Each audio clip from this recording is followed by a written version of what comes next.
Welcome to another episode of Agentic AI, the future of intelligent systems.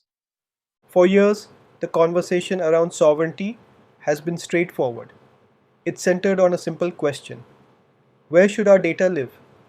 Organizations invested heavily in ensuring data stayed within geographic and regulatory boundaries. Architectures were designed around this idea.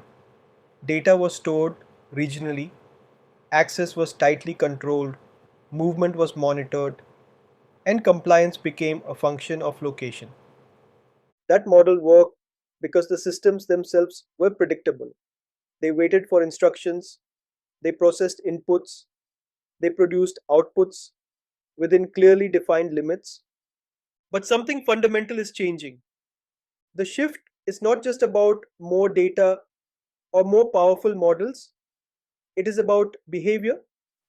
We are moving from systems that respond to systems that act. And the moment systems begin to act autonomously, the idea of sovereignty starts to change. Agentic AI represents this shift in its purest form.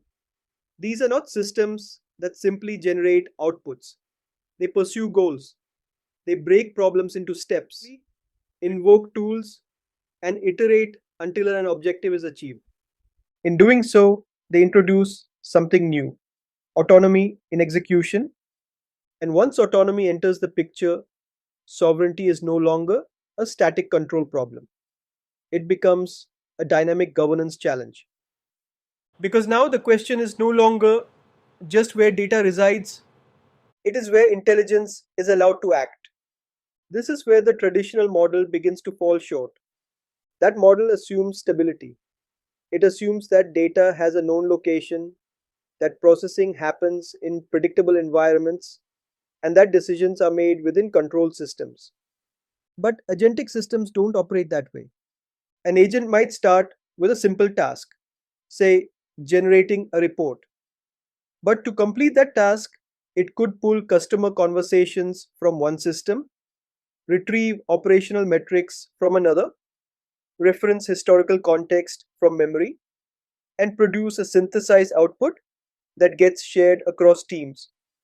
At no point does it explicitly move raw data in the traditional sense, but something more subtle and more powerful happens. The system creates a summary, and that summary is not just compressed data, it is interpreted data.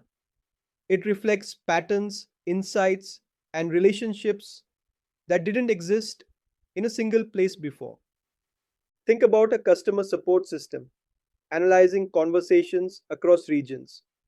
The raw data stays where it is, but the agent produces a global sentiment summary highlighting dissatisfaction, trends, and recurring issues. Or a financial assistant generating a spending overview. Transactions remain local, but the insights, vendor dependencies, cost structures, investment patterns travel beyond those boundaries. Even in healthcare, an agent might analyze patient records within a region and produce trend summaries that reveal risks or emerging conditions. In all these cases, nothing technically moved, yet something valuable and potentially sensitive was created and shared. So the question becomes unavoidable. If the data never left, but the insight did, what exactly are we governing? This is where sovereignty begins to fragment. In earlier systems, sovereignty was aligned. Data, compute, and decision making all existed within the same boundary. In agentic systems, that alignment disappears. Now you have multiple layers: the origin of the data, where it is collected and governed, the intelligence layer, where models interpret it, the execution layer, where actions are carried out, often across systems, and then memory, where agents store what they learn over time. These layers don't sit in one place, and they are often governed by different rules. What used to be a single boundary has now become a distributed system of boundaries. And within that system, a new kind of risk begins to emerge. Not failure, not explicit misuse, but drift. Autonomous drift happens when systems, in their pursuit of goals, begin to extend beyond their intended scope. An agent designed to generate insights might start combining data sets that were never meant to intersect. A workflow optimization agent might chain actions across systems without fully understanding jurisdictional implications. A reporting agent might refine summaries over time using memory, gradually building a knowledge base that becomes difficult to trace back to its origins. This is not a bug, it is a natural outcome of optimization. Agents are designed to complete tasks efficiently. They are not inherently aware of boundaries unless those boundaries are designed into how they operate. And without that awareness, systems can slowly move from compliant to ambiguous without any clear moment where something breaks. So, how do we respond to this shift? We need to rethink sovereignty itself, not as a property of data, but as a property of decisions. This is where a new idea begins to take shape: decision sovereignty. Decision sovereignty is about controlling how, where, and under what constraints decisions are made and executed by autonomous systems. It shifts the focus from location to behavior, from storage controls to execution controls, from compliance after the fact to governance by design. Because in an agentic system, it is the decision, not just the data, that creates impact. And if decisions are what matter, then sovereignty must be embedded directly into how systems are designed. It is no longer enough to restrict data movement. We need to define what an agent is allowed to do with that data. Every tool an agent can invoke, every API it can call, every data set it can access, these are no longer just technical components.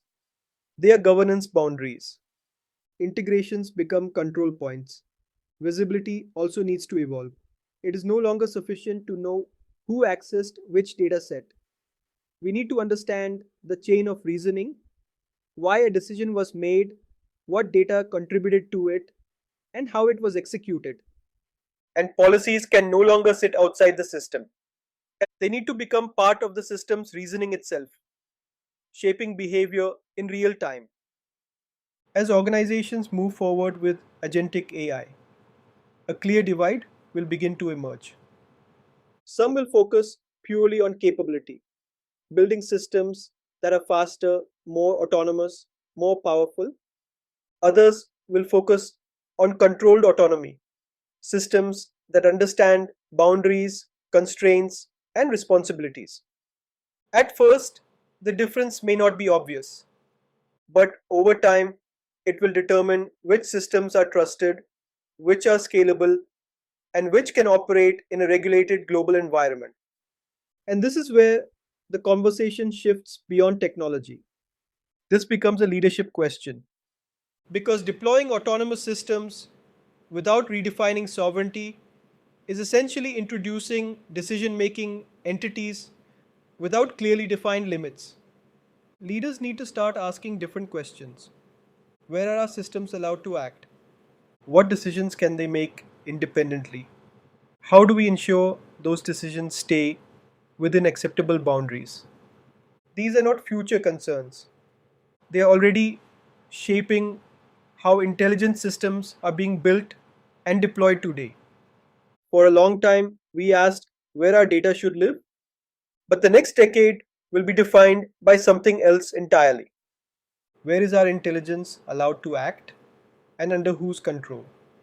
Because in a world of autonomous systems, sovereignty is no longer about data boundaries, it is about decision boundaries.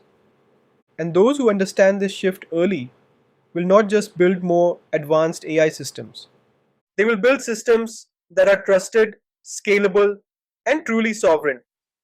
Until next time, keep rethinking what intelligent systems should be.